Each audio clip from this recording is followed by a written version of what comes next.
தாவேக தலைவர்கிட்ட போய் கேட்கணும். உங்க மேல மாதிரி குற்றச்சாட்டு சொல்றாங்களே, நீங்க சொல்லித்தான் மறைமுகமா ஊக்கம் கொடுப்பதாக சொல்லுகிறார்களே, இது உண்மையா? ஏன் 6 சட்டமன்ற உறுப்பினர்கள், வெற்றி பெற்ற உறுப்பினர்கள் பதவியை தூக்கி எறிந்து விட்டு வெளியே வருகிறார்கள்? அப்படி என்ன உள்ளே நடக்கிறது? முடிந்தா முதலமைச்சர்கிட்ட கேளுங்க. ஆட்சி அமைப்பதற்கு சிலருக்கு சில தொகுதிகள் தேவைப்படும், சில எண்ணிக்கை தேவைப்படும். அப்படி ஒரு நிலை உருவாகும் போது நான் சட்டமன்றத்தில் இருக்க வேண்டும் என்று விரும்புகிறேன். அதனால் காட்டுமன்னார் கோவிலில் நான் போட்டியிட போகிறேன். திமுகவோட மட்டும் 60 பேருக்கு சிட்டிங் எம்எல்ஏவுக்கு சீட்டு கொடுக்கல. யாராவது போய் திமுகவோட நீங்க எங்க 60 பேருக்கு சீட்டு கொடுக்காம விட்டீங்க அப்படின்னு கேள்வி கேட்டிருக்காங்களா? ஆட்சி அமைப்பதற்கு சிலருக்கு சில தொகுதிகள் தேவைப்படும், சில எண்ணிக்கை தேவைப்படும். அப்படி ஒரு நிலை உருவாகும் போது நான் சட்டமன்றத்தில் இருக்க வேண்டும் என்று விரும்புகிறேன்.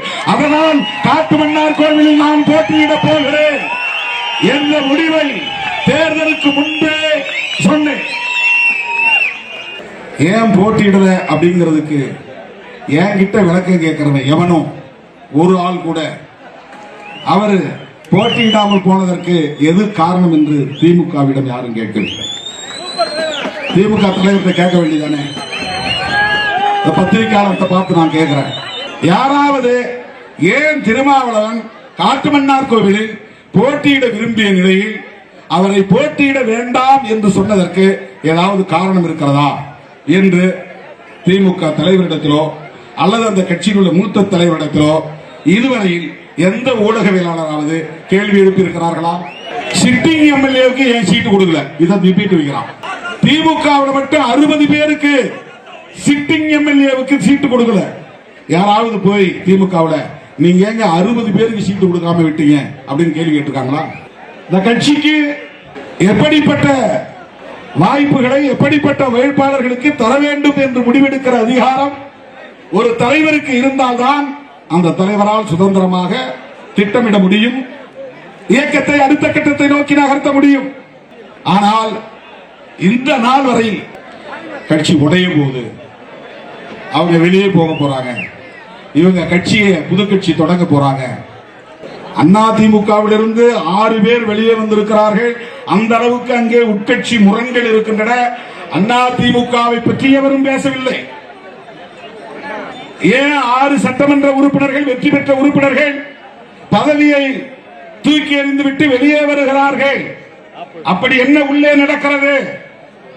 எடப்பாடி பழனிசாமி அவர்களுக்கும் வெற்றி பெற்ற சட்டமன்ற உறுப்பினர்களுக்கும் இடையிலே நடக்கிற பிரச்சனை தான் என்ன? யாராவது டிபேட் வைக்கிறீங்களா? கேள்வி எழுப்புறீங்களா? அவங்க ஏன் வெளியே வந்தாங்கன்னு எடப்பாடி பழனிசாமி கிட்ட கேட்காம என்கிட்ட வந்து கேட்கிறாங்க. மைக்கு நீட்டு. அந்த 6 பேர் வெளியே வந்துட்டாங்களே, உங்க கருத்து என்ன? அங்கதானே போய் கேட்கணும். அதுதானே நியாயம். ஏங்க உங்க கட்சியில இருந்து 6 பேர் வெளியே வந்துட்டாங்களா, உங்களுக்கு அவங்களுக்கு என்னங்க பிரச்சனை அப்படின்னு கேட்டா ஒரே நாள்ல அவர் பதில் சொல்லிட்டு போறார். நான் எங்க போய் நின்னாலும் அந்த 6 பேர் வெளியே வந்துட்டாங்களா, உடனே நான் ஏதாவது நியாயமா பதில் சொல்லணும்னு அது நல்லது இல்லைங்க, அது ஆரோக்கியமானது இல்லைங்கன்னு சொன்னா இவர் இன்னும் தாவேகாவுக்கு செக் வைக்கிறாரு, இவரு தமிழக வெற்றி கழகத்துக்கு செக் வைக்கிறாரு. டிபேட் அப்படியே டைவர்ட் பண்றான். இதுக்கு பேர் தான் திரிபுவாதம். பிரச்சனையை திசை திருப்புவது, உண்மையை மறைத்து பேசுவது, பிரச்சனை இல்லாத பிரச்சனையை பேசுவது. உண்மையிலே அதிமுகவில் தான் போய் கேட்க வேண்டும். ஏன் வெற்றி பெற்றவர்கள் ராஜினாமா பண்ணணும்? திரும்ப திரும்ப நம்ம இடத்திலே கேட்கிறார்கள். அல்லது தாவேக தலைவர்கிட்ட போய் கேட்கணும். உங்க மேல மாதிரி குற்றச்சாட்டு சொல்றாங்களே, நீங்க சொல்லித்தான் மறைமுகமா அவங்களை வெளியேறுவதற்கு ஊக்கம் கொடுப்பதாக சொல்லுகிறார்களே, இது உண்மையா? முடிந்தா முதலமைச்சர்கிட்ட கேளுங்க.